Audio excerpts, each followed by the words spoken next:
এগুলো ফেরবাবা আল্লাহ তাআলা রহমত দিবেন, আল্লাহ তাআলা বরকত দিবেন।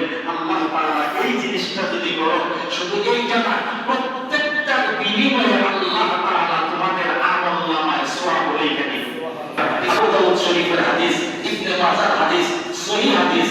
নবীজি এক সাহাবীর সাথে নবীজি গল্প করতেছেন, নবীজি বলতেছেন, ও সাহাবী, আপনি আল্লাহ তাআলা জিলহজ্জের এই দিনে, অমুক দিনে, মানে 10 তারিখে ঈদুল আযহা উদযাপন করার নির্দেশ দিয়েছেন।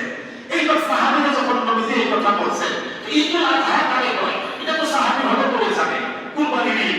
তো সাহাবী বলতেছে, নবীজি, আমার কাছে যদি ধান করা একটা পশু থাকে, অর্থাৎ ঋণ করা, যারা আমরা আমাদের বাংলাদেশে বলি বাকি পশু, বাকি কিছু কুরবান, বাকি কিছু পশু দেয় না, যে পশুর মানে কইলো বলো অমুকের কাছে বাকি দিছে, একটা বাকি অথবা 3 একটা বাকি, দেয় কি দেয় না, আছে না?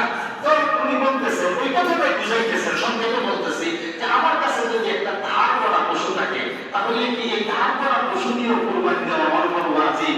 নবীজি বলেন, না, তোমার উপর কুরবানি দেওয়া ওয়াজিব না, তবে তুমি তোমার চুল, নখ, দাড়ি, মুছ, গোঁফ, উত্তাপ, বেলুন এগুলো কাটবা না, এগুলো কুরবানির পরে কাটবা। নবীজির এই হাদিস দ্বারা নবীজি বুঝাইতে চাইতেছে, শোনো, তুমি যদি তোমার এই নখ, চুল, দাড়ি, গোঁফ কুরবানি কাটার মতো তুমিও যদি না কাটো, এই আমল করো, কুরবানি কাটা, কুরবানি কইরা যে সওয়াব পাবে, তুমি এই কুরবানির পরে এগুলো কাটার কারণে সমপরিমাণ সওয়াব আল্লাহ তাআলা তোমার আমলনামায় লিখে দিবেন।